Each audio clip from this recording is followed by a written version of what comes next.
ہر وقت جہاد کے لیے تیار رہتے ہو، اور اونٹ بھی تمہاری سواری کے لیے ہے، وہ بھی ضروری ہے۔ میں تیری طرف سے ذرہ پر اتفاق کرتا ہوں، اور اے علی رضی اللہ تعالیٰ عنہ، تجھے بشارت ہو کہ اللہ پاک نے تیرا اور فاطمہ رضی اللہ تعالیٰ عنہا کا نکاح آسمان میں کر دیا ہے۔ مجھے اللہ تعالیٰ کی طرف سے یہ حکم ہوا ہے کہ میں بھی سب کے سامنے تمہارا اور فاطمہ کا نکاح پڑھا دوں۔ اس طرح حضرت محمد صلی اللہ علیہ وآلہ وسلم نے حضرت علی رضی اللہ تعالیٰ عنہ کا نکاح پڑھا دیا۔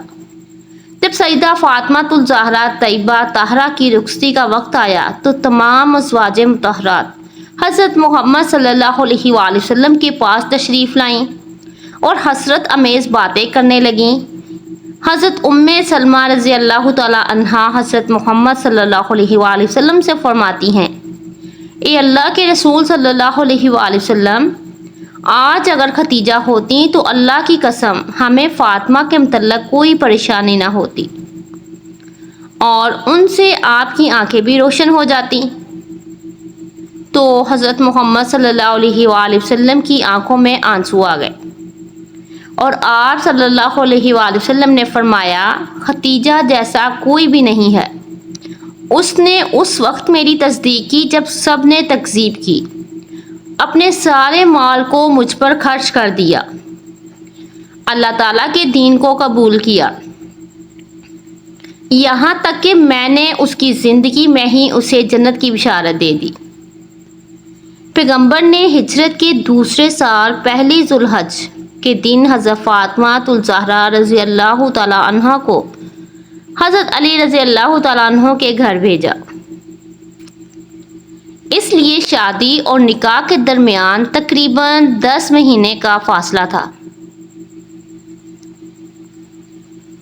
شاید نکاح کا صیغہ جلدی پڑنے کی وجہ یہ تھی کہ دوسرے لوگ رشتہ مانگنے والے لوگوں کے لیے جواب واضح ہو جائے، اور شادی کی دیر کرنے کی وجہ یہ تھی کہ حضرت فاطمہ الزہرا رضی اللہ تعالیٰ عنہا جسمانی رونما کے لحاظ سے بہتر ہو جائیں۔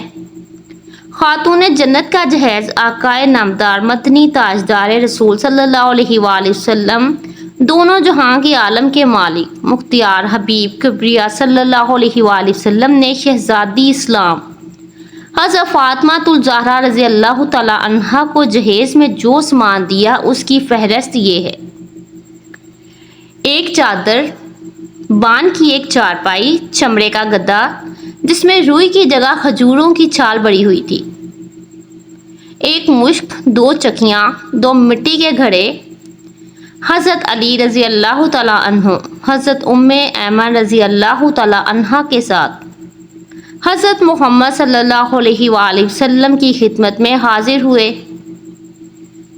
تو حضرت علی رضی اللہ تعالیٰ عنہ فرماتے ہیں کہ حضرت محمد صلی اللہ علیہ وآلہ وسلم نے مجھ سے پوچھا، کیا تم زوجہ کے ساتھ رہنا چاہتے ہو؟ تو میں نے عرض کی، جی یا رسول اللہ صلی اللہ علیہ وآلہ وسلم۔ تو آپ صلی اللہ علیہ وآلہ وسلم نے ارشاد فرمایا، بڑی محبت اور عزت سے انشاءاللہ آج رات سے تم اپنی زوجہ محترمہ کے ساتھ ہی رہا کرو گے۔ رخصتی کی رات حضرت محمد صلی اللہ علیہ وآلہ وسلم نے اپنی لگتے جگر کو ایک نیا جوڑا عطا فرمایا۔ حضرت علی رضی اللہ تعالیٰ عنہ اور حضرت فاطمہ الزہرا رضی اللہ تعالیٰ عنہا سے محبت بڑی گفتگو کرنے لگے، یہاں تک کہ جب رات کا اندھیرا چھا گیا تو وہ رونے لگی۔ حضرت سیدنا رضی اللہ تعالیٰ عنہ نے پوچھا، اے تمام جنتی عورتوں کی سردار، کیا آپ خوش نہیں کہ میں آپ کا شوہر ہوں اور آپ میری بیوی ہیں؟ تو حضرت فاطمہ الزہرا رضی اللہ تعالیٰ عنہا فرمانے لگی، میں کیوں راضی نہ ہوں گی، آپ تو میری رضا بلکہ اس سے بھی بڑھ کر ہیں۔ میں تو اپنی اس حالت اور معاملے کے متعلق سوچ رہی ہوں کہ جب میری عمر بیت جائے گی اور مجھے قبر میں داخل کر دیا جائے گا، آج میرا عزت اور فخر کے بستر میں داخل ہونا کل قبر میں داخل ہونے کی مانند ہے۔ آج رات ہم اپنے رب الذوالجلال کی بارگاہ میں کھڑے ہو کر عبادت کریں گے کہ وہی عبادت کا زیادہ حق رکھتا ہے۔ اس کے بعد وہ دونوں عبادت کی جگہ کھڑے ہو کر اللہ تعالیٰ کی عبادت کرنے لگے۔ اسی لمحے ایک بوڑھی عورت نے صدا دی کہ ایک جوڑے کا سوال کرتی ہوں۔ تو حضرت سیدہ فاطمہ الزہرا رضی اللہ تعالی عنہا نے یہ سنا تو آپ قرآن کی آیت یاد آ گئی کہ تم ہرگز نیکی کی منزل تک نہیں پہنچ سکتے جب تک کہ اپنی محبوب چیزوں میں سے راہ خدا میں انفاق نہ کرو۔ تو آپ رضی اللہ تعالیٰ عنہ نے شب زواف میں ہی اپنی شادی والا جوڑا جو حضرت محمد صلی اللہ علیہ وآلہ وسلم نے انہیں دیا تھا اس بڑھیا سائل کو دے دیا۔ اللہ اکبر۔ چنانچہ حق زوجیت ادا کرنے سے پہلے ابتدائی 3 دن ان دونوں مقدس ہستیوں نے دن روزے میں اور رات عبادت الہی میں بسر کیے۔ شادی کے کچھ ہی عرصے بعد حضرت محمد صلی اللہ علیہ وآلہ وسلم حضرت فاطمہ الزہرا رضی اللہ تعالی عنہا کی جدائی اور دوری کی وجہ سے پریشان رہنے لگے۔ اس لیے سوچا کہ بیٹی اور داماد کو گھر میں ہی جگہ دے دی جائے۔ حضرت حارث بن نعمان رضی اللہ تعالی عنہ جو کہ جلیل القدر صحابی تھے، جب ان کو اس بات کا پتہ چلا تو آپ صلی اللہ علیہ وآلہ وسلم کے پاس تشریف لائے اور کہا، خدا کی قسم میں چاہتا ہوں کہ میرے جو گھر آپ صلی اللہ علیہ وآلہ وسلم کے ساتھ ہیں وہ آپ لے لیں۔ تو آپ صلی اللہ علیہ وآلہ وسلم فرمانے لگے، اللہ تمہیں اس کا اجر دے۔ اس طرح سے حضرت علی رضی اللہ تعالی عنہ اور حضرت فاطمہ الزہرا رضی اللہ تعالی عنہ رسول خدا کے ہمسائے بن گئے۔ حضرت محمد صلی اللہ علیہ وآلہ وسلم نے حضرت فاطمہ الزہرا رضی اللہ تعالی عنہا کے بارے میں فرمایا کہ میری بچی فاطمہ میرے جگر کا ٹکڑا ہے، جس نے میری بچی کو رلایا اس نے مجھے رلایا، اور جس نے میری بچی کو خوش کیا اس نے مجھے خوش کیا۔ ایک اور حدیث میں ہے کہ حضرت محمد صلی اللہ علیہ وآلہ وسلم نے فرمایا کہ میری بیٹی کا نام فاطمہ اس وجہ سے رکھا گیا ہے کیونکہ اللہ نے اسے جہنم سے بچا لیا ہے، اور جو بھی میری بچی فاطمہ سے محبت کرے گا اللہ پاک اسے بھی جہنم سے بچا لے گا۔ حضرت علی رضی اللہ تعالیٰ عنہ سے حضرت محمد صلی اللہ علیہ وآلہ وسلم فرمایا کرتے تھے کہ اے علی تو میرے بھائی جیسا ہے، جنت میں تیرا گھر میرے گھر کے سامنے ہوگا۔ حضرت فاطمہ الزہرا رضی اللہ تعالیٰ عنہا سے نکاح کے کچھ سالوں بعد حضرت علی رضی اللہ تعالیٰ عنہ نے چاہا کہ وہ ابو جہل کی بیٹی سے بھی نکاح کر لیں، لیکن حضرت محمد صلی اللہ علیہ وآلہ وسلم کو جیسے ہی اس بات کی خبر ہوئی تو حضرت علی رضی اللہ تعالیٰ عنہ کو سختی سے منع فرمایا کہ میں کسی حال میں بھی علی کو اجازت نہیں دیتا کہ میری بیٹی فاطمہ کی موجودگی میں وہ کسی اور لڑکی سے شادی کرے، کیونکہ میری بچی فاطمہ میرے جگر کا ٹکڑا ہے، اور جس نے اسے تکلیف دی اس نے مجھے تکلیف دی، اور جس نے اسے خوش رکھا اس نے مجھے خوش رکھا۔ اسی لیے حضرت علی رضی اللہ تعالیٰ عنہ نے ساری زندگی حضرت فاطمہ الزہرا رضی اللہ تعالیٰ عنہا کی موجودگی میں کسی اور لڑکی سے شادی نہ کی۔ حضرت علی رضی اللہ تعالیٰ عنہ فرماتے ہیں کہ جب ہم حضرت محمد صلی اللہ علیہ وآلہ وسلم کو دفن کر رہے تھے تو ایک اعرابی آ کر حضرت محمد صلی اللہ علیہ وآلہ وسلم کی تربت انور پر لیٹ گیا اور کہتا تھا، یا رسول اللہ صلی اللہ علیہ وآلہ وسلم، آپ صلی اللہ علیہ وآلہ وسلم نے حکم دیا اور ہم نے سنا۔ آپ صلی اللہ علیہ وآلہ وسلم نے قرآن پاک اللہ تعالیٰ سے سیکھا اور ہم نے آپ صلی اللہ علیہ وآلہ وسلم کی ذات گرامی سے سیکھا۔ اللہ تعالیٰ نے فرمایا، اگر یہ لوگ اپنے نفسوں پر ظلم کرے تو آپ صلی اللہ علیہ وآلہ وسلم کی خدمت میں حاضر ہو کر اللہ تعالیٰ سے استغفار کریں اور اللہ کا رسول ان کی بخشش طلب کرے تو وہ اللہ تعالیٰ کو توبہ قبول کرنے والا اور رحم کرنے والا پائیں گے انشاءاللہ۔ ہم نے اپنی جانوں پر ظلم کیا اور آپ صلی اللہ علیہ وآلہ وسلم کی بارگاہ میں حاضر ہوئے ہیں تاکہ آپ صلی اللہ علیہ وآلہ وسلم ہماری بخشش طلب کریں۔ اسی وقت قبر عطر سے آواز آئی، تم بخشے گئے ہو۔ آپ رضی اللہ تعالیٰ عنہ کی عمر مبارک 10 سال تھی کہ جب حضرت محمد صلی اللہ علیہ وآلہ وسلم نے اعلان نبوت فرمایا، جس پر حضرت علی رضی اللہ تعالیٰ عنہ نے فوری لبیک کہا۔ بعض نے 9 سال اور بعض نے 8 برس یا اس سے بھی کم روایت کی ہے۔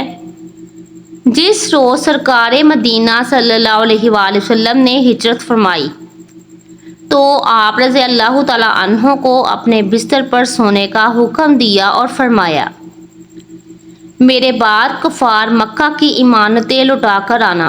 آپ صلی اللہ علیہ وآلہ وسلم نے اللہ کے نبی صلی اللہ علیہ وآلہ وسلم کے حکم کی تعمیل فرمائی۔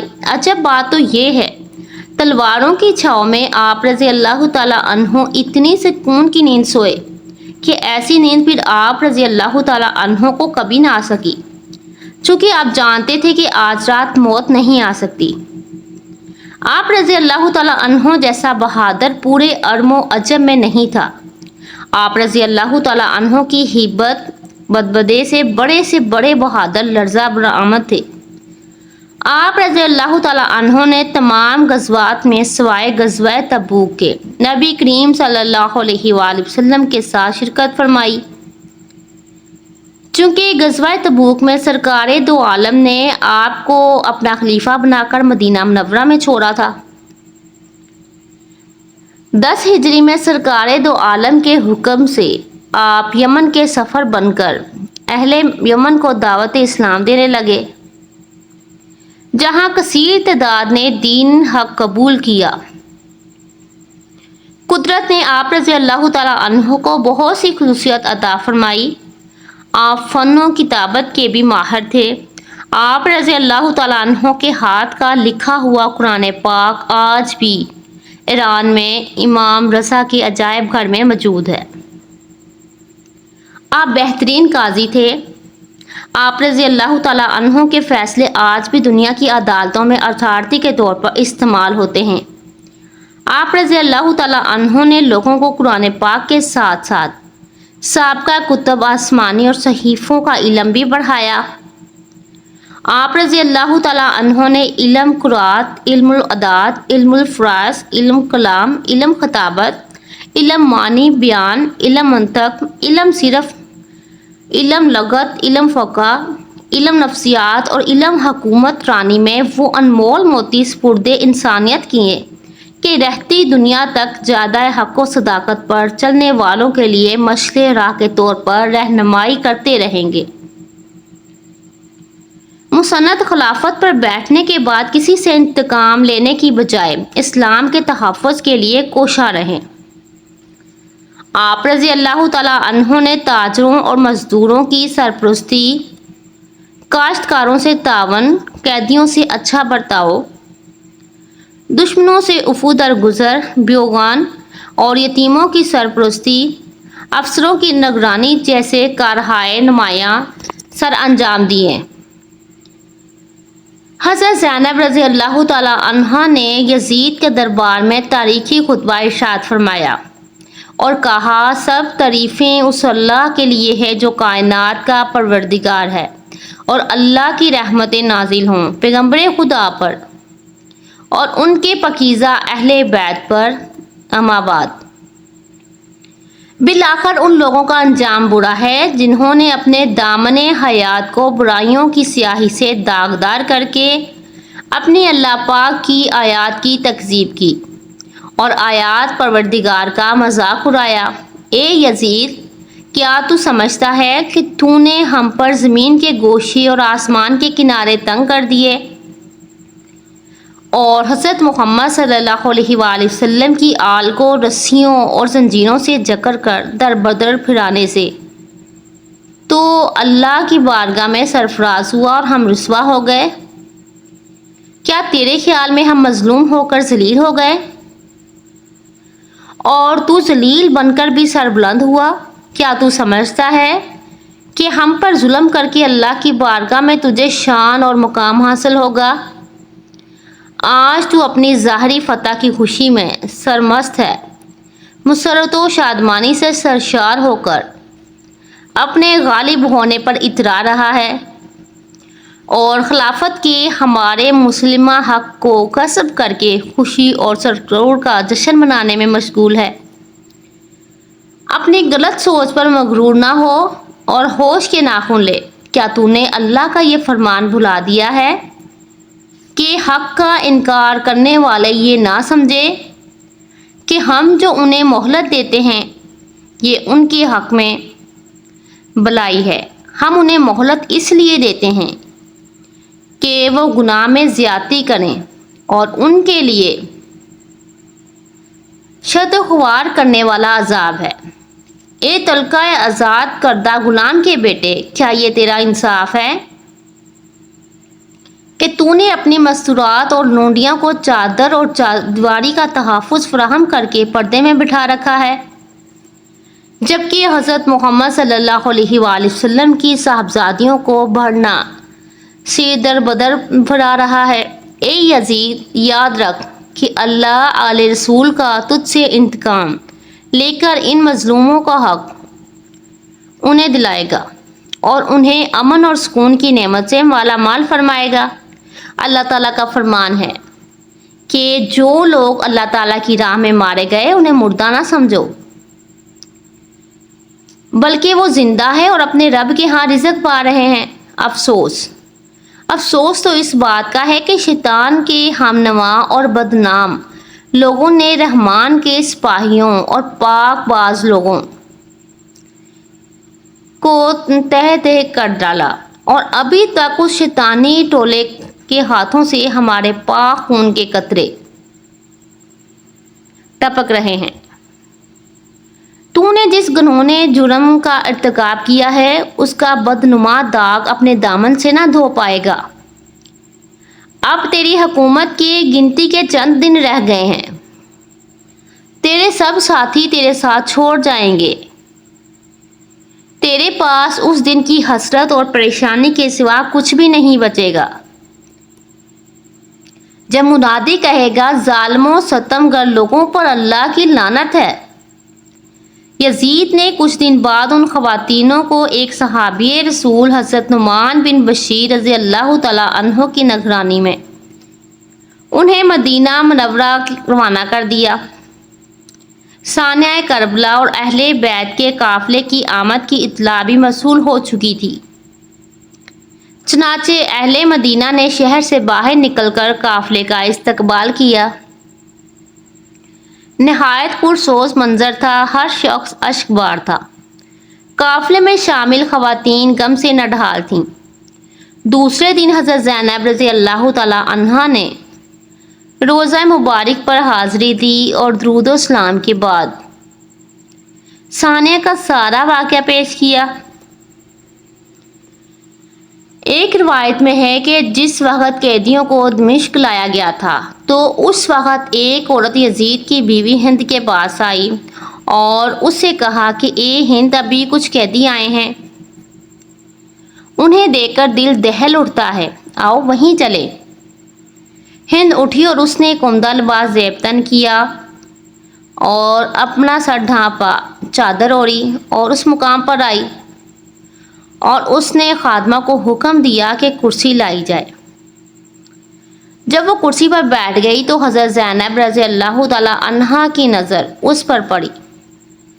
آپ رضی اللہ تعالیٰ عنہا نے غور سے اس کی طرف دیکھا تو اسے پہچان لیا اور اپنی بہن ام کلثوم رضی اللہ تعالیٰ عنہا سے کہا، بہن کیا آپ نے اس عورت کو پہچان لیا ہے؟ تو حضرت ام کلثوم رضی اللہ تعالیٰ عنہا نے جواب دیا کہ نہیں، میں نے اسے نہیں پہچانا۔ حضرت زینب رضی اللہ تعالیٰ عنہا نے فرمایا، یہ ہماری کنیز ہند بنت عبداللہ ہے جو ہمارے گھر میں کام کاج کیا کرتی تھی۔ حضرت زینب رضی اللہ تعالیٰ عنہا کی بات سن کر جناب ام کلثوم رضی اللہ تعالیٰ عنہا نے اپنا سر نیچے کر لیا اور حضرت زینب رضی اللہ تعالیٰ عنہا نے بھی اپنا سر جھکا لیا تاکہ ہند ان کی طرف متوجہ نہ ہو، لیکن ہند ان دونوں کو غور سے دیکھ رہی تھی۔ اس نے آگے بڑھ کر پوچھا، آپ نے آپس میں کیا گفتگو کی ہے؟ جس کے بعد پر اصرار طور پر اور خاص انداز میں اپنے سر جھکا لیے ہیں، کوئی خاص بات ہے کیا؟ تو حضرت زینب رضی اللہ تعالیٰ عنہا نے کوئی جواب نہ دیا اور خاموش کھڑی رہیں۔ ہند نے پھر پوچھا، یہ مستورات آپ کس علاقے سے ہیں؟ اب حضرت زینب رضی اللہ تعالیٰ عنہا خاموش نہ رہ سکی اور فرمایا، ہم مدینے کے رہنے والے ہیں۔ ہند نے مدینہ منورہ کا نام سنا تو اپنی کرسی چھوڑ دی اور احترام سے کھڑی ہو گئی اور پوچھنے لگی، بہن کیا آپ مدینے والوں کو جانتی ہیں؟ حضرت زینب رضی اللہ تعالیٰ عنہا نے فرمایا، تم کن مدینے والوں کے بارے میں دریافت کرنا چاہتی ہو؟ ہند نے کہا کہ میں حضرت علی رضی اللہ تعالیٰ عنہ کے گھرانے کے متعلق پوچھنا چاہتی ہوں۔ حضرت علی رضی اللہ تعالیٰ عنہ کے گھرانے کا نام لے کر ہند کی آنکھوں میں سے محبت کے آنسو جاری ہو گئے اور کہنے لگی، میں اس گھرانے کی خادمہ تھی اور وہاں کام کاج کیا کرتی تھی، مجھے اس گھرانے سے بہت محبت تھی۔ حضرت زینب رضی اللہ تعالیٰ عنہ نے پوچھا، تم اس گھرانے کے کن افراد کو جانتی ہو اور کن کے متعلق دریافت کرنا چاہتی ہو؟ ہند نے کہا کہ میں حضرت علی رضی اللہ تعالیٰ عنہ کی اولاد کا حال معلوم کرنا چاہتی ہوں، حضرت حسین اور اولاد حسین اور علی کی پاک باز لڑکیوں کا حال معلوم کرنا چاہتی ہوں۔ خاص طور پر میں اپنی آقا زادیوں زینب اور ام کلثوم رضی اللہ تعالیٰ عنہا کی خیریت دریافت کرنا چاہتی ہوں۔